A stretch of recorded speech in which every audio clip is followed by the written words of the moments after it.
अनाद्यानन्तरूपां त्वां जननीं सर्वदेहिनां श्रीविष्णुरूपिणीं वन्दे महालक्ष्मीं परेश्वरीं। नामजात्यादिरूपेण स्थितां त्वां परमेश्वरीं श्रीविष्णुरूपिणीं वन्दे महालक्ष्मीं परेश्वरीं।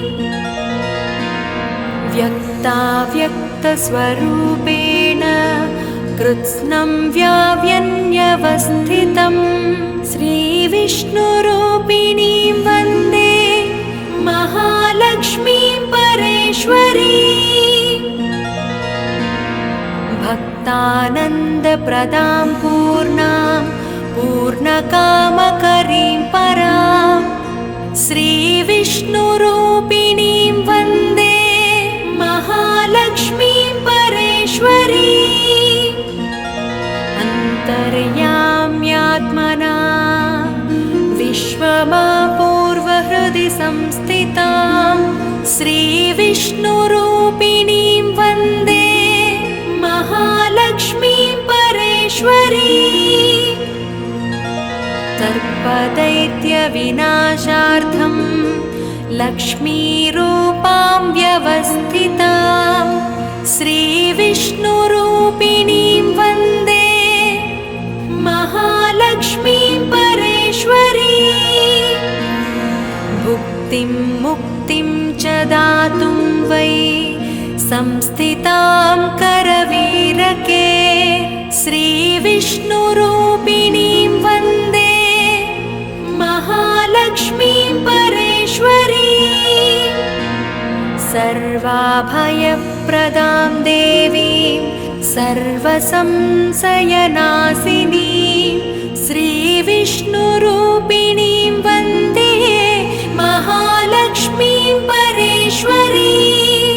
महालक्ष्मीं परेश्वरीं।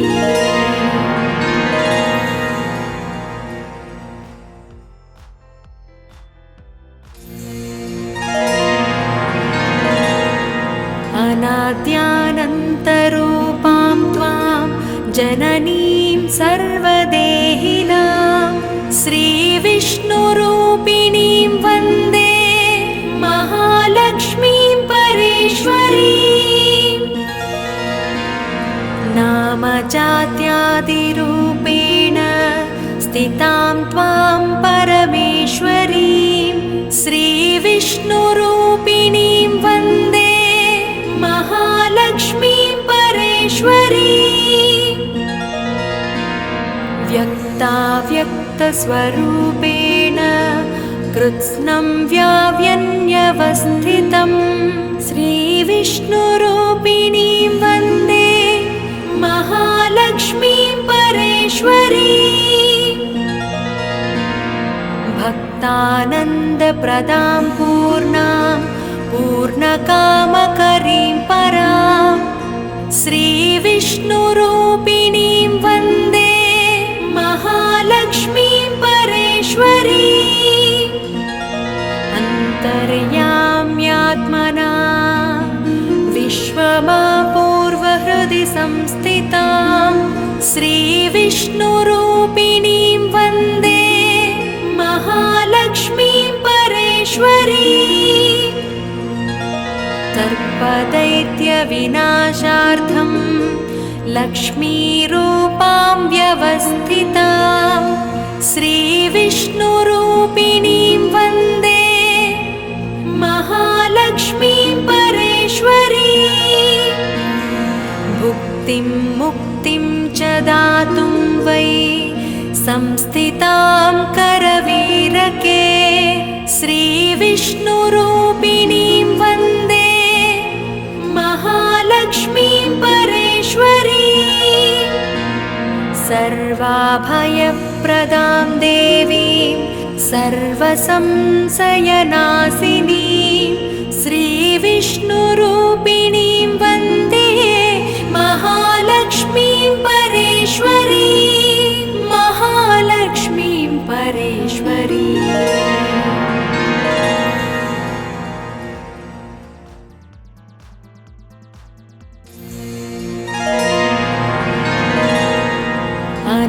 अनाद्यानन्तरूपां त्वां जननीं सर्वदेहिनां श्रीविष्णुरूपिणीं वन्दे महालक्ष्मीं परेश्वरीम्। नामजात्यादिरूपेण स्थितां त्वां परमेश्वरीं श्रीविष्णुरूपिणीं वन्दे महालक्ष्मीं परेश्वरीम्। व्यक्ताव्यक्तस्वरूपेण कृत्स्नं व्याव्यन्यवस्थितं श्रीविष्णुरूपिणीं वन्दे महालक्ष्मीं परेश्वरीम्। भक्तानन्दप्रदां पूर्णां पूर्णकामकरीं परां श्रीविष्णुरूपिणीं वन्दे महालक्ष्मीं परेश्वरीम्। अन्तर्याम्यात्मना विश्वमापूर्वहृदि संस्थितां श्रीविष्णुरूपिणीं वन्दे महालक्ष्मीं परेश्वरीम्। सर्पदैत्यविनाशार्थं लक्ष्मीरूपां व्यवस्थितां श्रीविष्णुरूपिणीं वन्दे महालक्ष्मीं परेश्वरीम्। भुक्तिं मुक्तिं च दातुं वै संस्थितां करवीरके श्रीविष्णुरूपिणीं वन्दे महालक्ष्मीं परेश्वरीम्। सर्वाभयप्रदां देवीं सर्वसंशयनाशिनीं श्रीविष्णुरूपिणीं वन्दे महालक्ष्मीं परेश्वरीम्। महालक्ष्मीं परेश्वरीम्।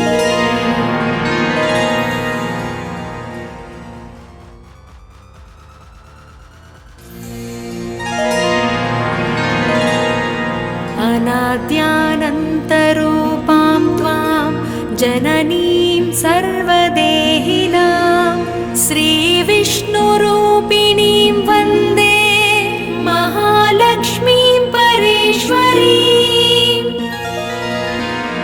नामजात्यादिरूपेण स्थितां त्वां परमेश्वरीं श्रीविष्णुरूपिणीं वन्दे महालक्ष्मीं परेश्वरीम्। व्यक्ताव्यक्तस्वरूपेण कृत्स्नं व्याव्यन्यवस्थितं श्रीविष्णुरूपिणीं वन्दे महालक्ष्मीं परेश्वरीम्। भक्तानन्दप्रदां पूर्णां पूर्णकामकरीं परां श्रीविष्णुरूपिणीं वन्दे महालक्ष्मीं परेश्वरीम्। अन्तर्याम्यात्मना विश्वमापूर्वहृदि संस्थितां श्रीविष्णुरूपिणीं वन्दे महालक्ष्मीं परेश्वरीम्। सर्पदैत्यविनाशार्थं लक्ष्मीरूपां व्यवस्थितां श्रीविष्णुरूपिणीं वन्दे महालक्ष्मीं परेश्वरीम्।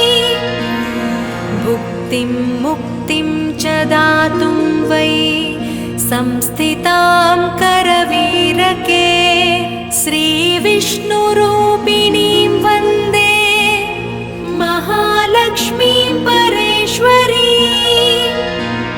सर्वाभयप्रदां देवीं सर्वसंशयनाशिनीं श्रीविष्णुरूपिणीं वन्दे महालक्ष्मीं परेश्वरीम्। महालक्ष्मीं परेश्वरीम्।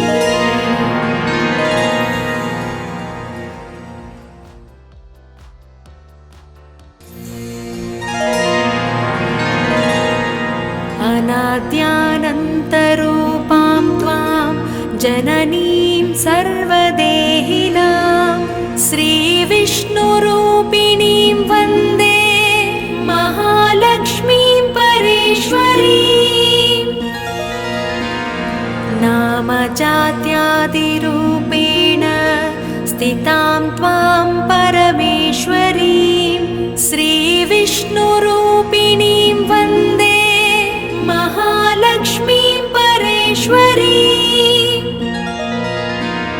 व्यक्ताव्यक्तस्वरूपेण कृत्स्नं व्याव्यन्यवस्थितं श्रीविष्णुरूपिणीं वन्दे महालक्ष्मीं परेश्वरीं भक्तानन्दप्रदां पूर्णां पूर्णकामकरीं परां श्रीविष्णुरूपिणीं वन्दे महालक्ष्मीं परेश्वरीं अन्तर्याम्यात्मना विश्वमापूर्वहृदि संस्थितां श्रीविष्णुरूपिणीं वन्दे महालक्ष्मीं परेश्वरीं सर्पदैत्यविनाशार्थं लक्ष्मीरूपां व्यवस्थितां श्रीविष्णुरूपिणीं वन्दे महालक्ष्मीं परेश्वरीं भुक्तिं मुक्तिं च दातुं वै संस्थितां करवीरके श्रीविष्णुरूपिणीं वन्दे महालक्ष्मीं परेश्वरीं सर्वाभयप्रदां देवीं सर्वसंशयनाशिनीं श्रीविष्णुरूपिणीं वन्दे महालक्ष्मीं परेश्वरीं महालक्ष्मीं परेश्वरीं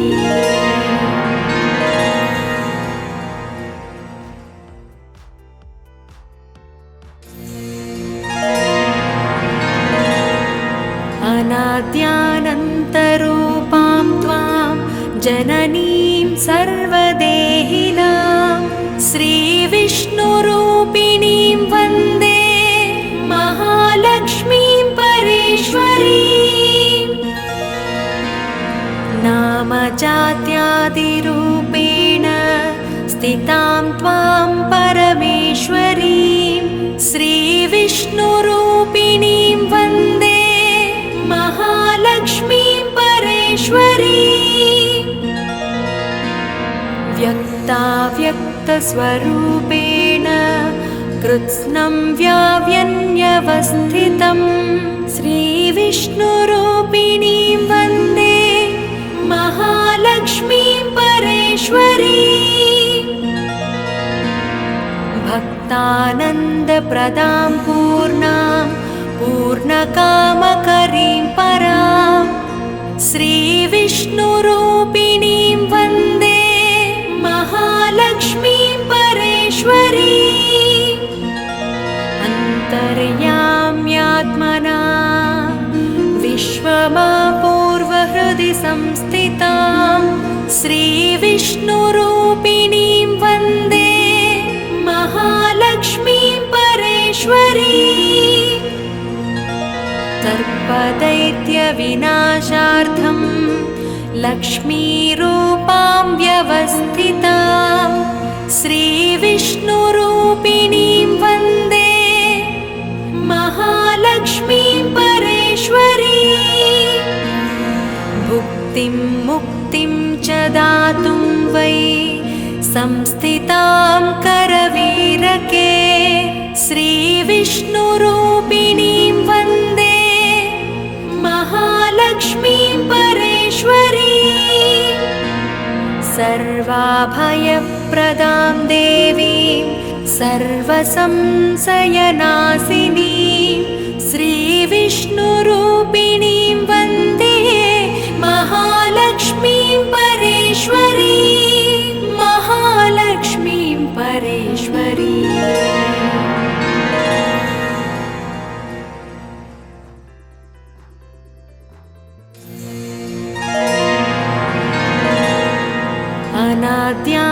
अनाद्यानन्तरूपां त्वां जननीं सर्वदेहिनां श्रीविष्णुरूपिणीं वन्दे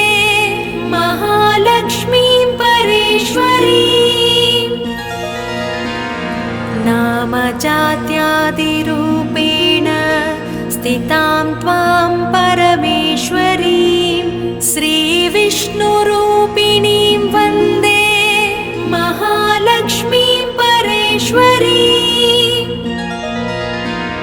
व्यक्ताव्यक्तस्वरूपेण कृत्स्नं व्याव्यन्यवस्थितं श्रीविष्णुरूपिणीं वन्दे महालक्ष्मीं परेश्वरीं भक्तानन्दप्रदां पूर्णां पूर्णकामकरीं परां श्रीविष्णुरूपिणीं वन्दे महालक्ष्मीं परेश्वरीं अन्तर्याम्यात्मना विश्वमापूर्वहृदि संस्थितां श्रीविष्णुरूपिणीं वन्दे महालक्ष्मीं परेश्वरीं सर्पदैत्यविनाशार्थं लक्ष्मीरूपां व्यवस्थितां श्रीविष्णुरूपिणीं वन्दे महालक्ष्मीं परेश्वरीं भुक्तिं मुक्तिं च दातुं वै संस्थितां करवीरके श्रीविष्णुरूपिणीं वन्दे महालक्ष्मीं परेश्वरीं सर्वाभयप्रदां देवीं सर्वसंशयनाशिनीं श्रीविष्णुरूपिणीं वन्दे महालक्ष्मीं परेश्वरीं महालक्ष्मीं परेश्वरीं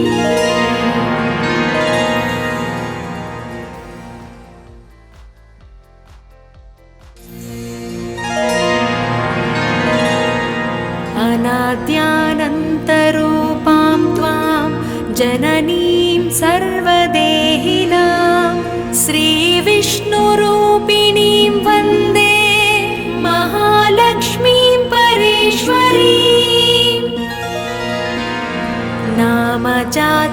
नामजात्यादिरूपेण स्थितां त्वां परमेश्वरीं श्रीविष्णुरूपिणीं वन्दे महालक्ष्मीं परेश्वरीं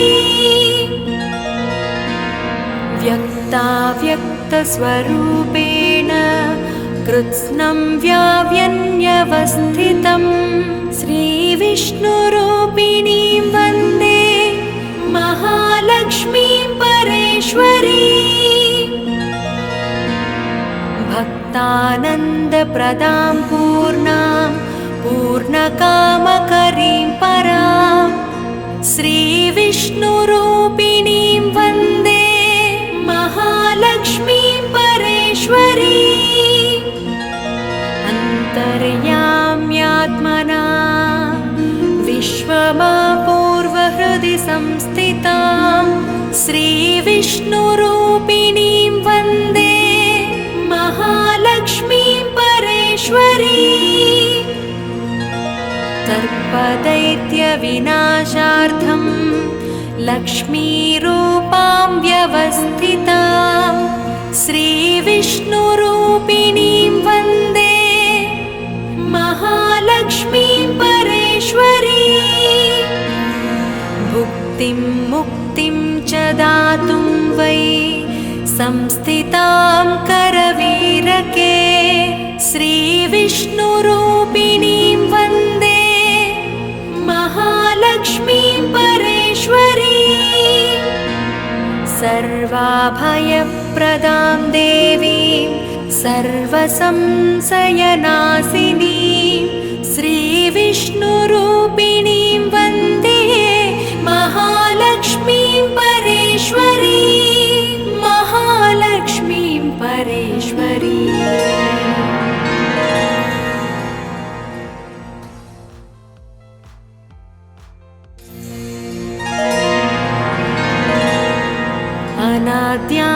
अनाद्यानन्तरूपां त्वां जननीं सर्वदेहिनां श्रीविष्णुरूपिणीं वन्दे महालक्ष्मीं परेश्वरीं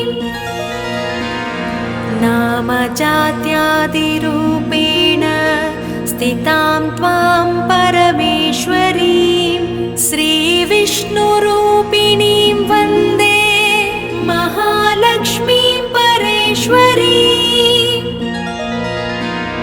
व्यक्ताव्यक्तस्वरूपेण कृत्स्नं व्याव्यन्यवस्थितं श्रीविष्णुरूपिणीं वन्दे महालक्ष्मीं परेश्वरीम्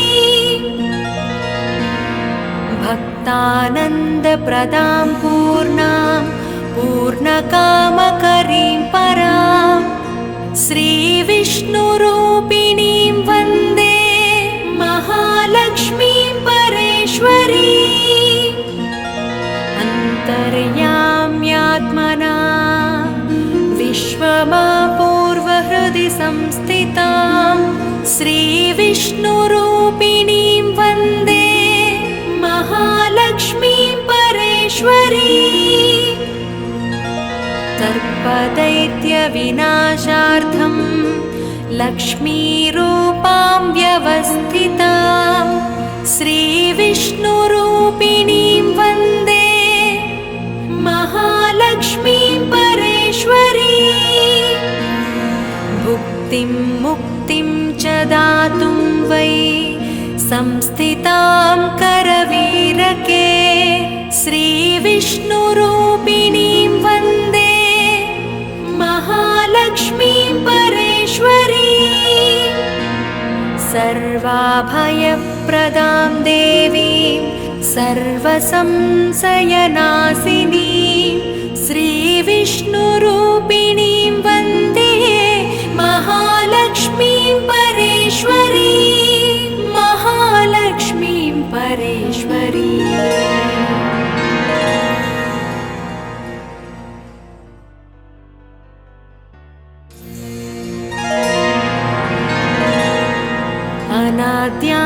अनाद्यानन्तरूपां त्वां जननीं सर्वदेहिनां श्रीविष्णुरूपिणीं वन्दे महालक्ष्मीं परेश्वरीम् नामजात्यादिरूपेण स्थितां त्वां परमेश्वरीं श्रीविष्णुरूपिणीं वन्दे महालक्ष्मीं परेश्वरीम् व्यक्ताव्यक्तस्वरूपेण कृत्स्नं व्याव्यन्यवस्थितं श्रीविष्णुरूपिणीं वन्दे महालक्ष्मीं परेश्वरीम्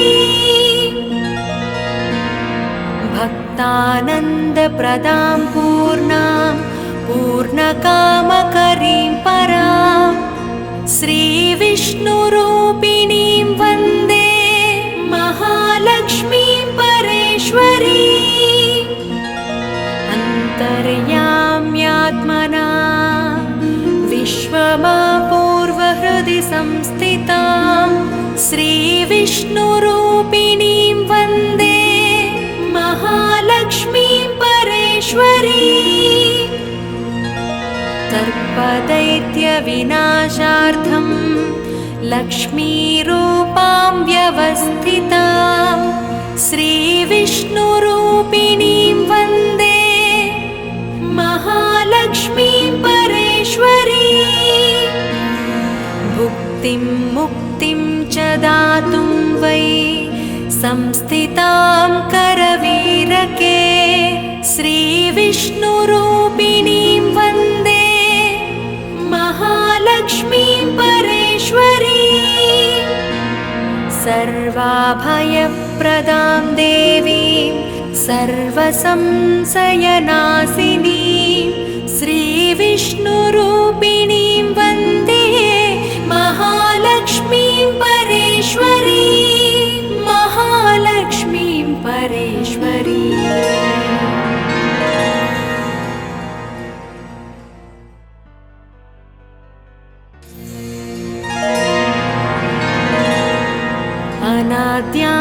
अनाद्यानन्तरूपां त्वां जननीं सर्वदेहिनां श्रीविष्णुरूपिणीं वन्दे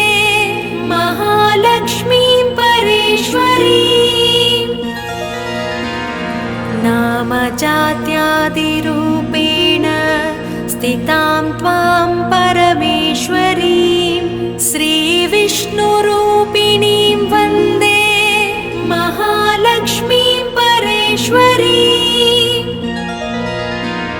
व्यक्ताव्यक्तस्वरूपेण कृत्स्नं व्याव्यन्यवस्थितं श्रीविष्णुरूपिणीं वन्दे महालक्ष्मीं परेश्वरीं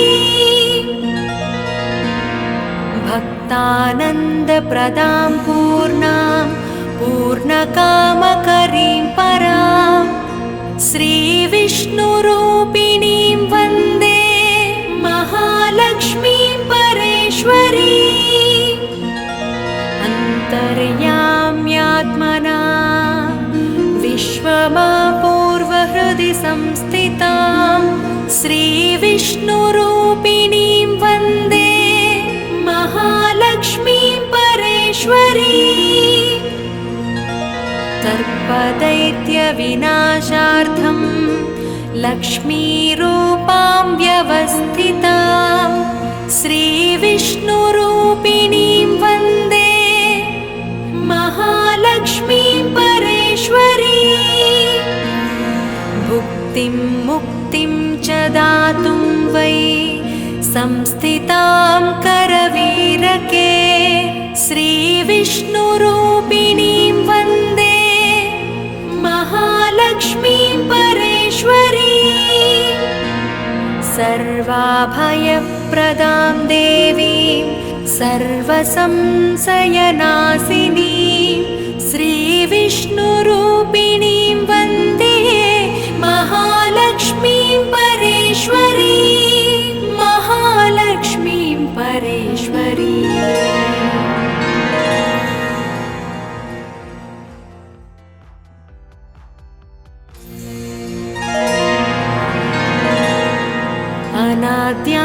अनाद्यानन्तरूपां त्वां जननीं सर्वदेहिनां श्रीविष्णुरूपिणीं वन्दे महालक्ष्मीं परेश्वरीं नामजात्यादिरूपेण स्थितां त्वां परमेश्वरीं श्रीविष्णुरूपिणीं वन्दे महालक्ष्मीं परेश्वरीं व्यक्ताव्यक्तस्वरूपेण कृत्स्नं व्याव्यन्यवस्थितं श्रीविष्णुरूपिणीं वन्दे महालक्ष्मीं परेश्वरीं भक्तानन्दप्रदां पूर्णां पूर्णकामकरीं परां श्रीविष्णुरूपिणीं वन्दे महालक्ष्मीं परेश्वरीं अन्तर्याम्यात्मना विश्वमापूर्वहृदि संस्थितां श्रीविष्णुरूपिणीं वन्दे महालक्ष्मीं परेश्वरीं सर्पदैत्यविनाशार्थं लक्ष्मीरूपां व्यवस्थितां श्रीविष्णुरूपिणीं वन्दे महालक्ष्मीं परेश्वरीं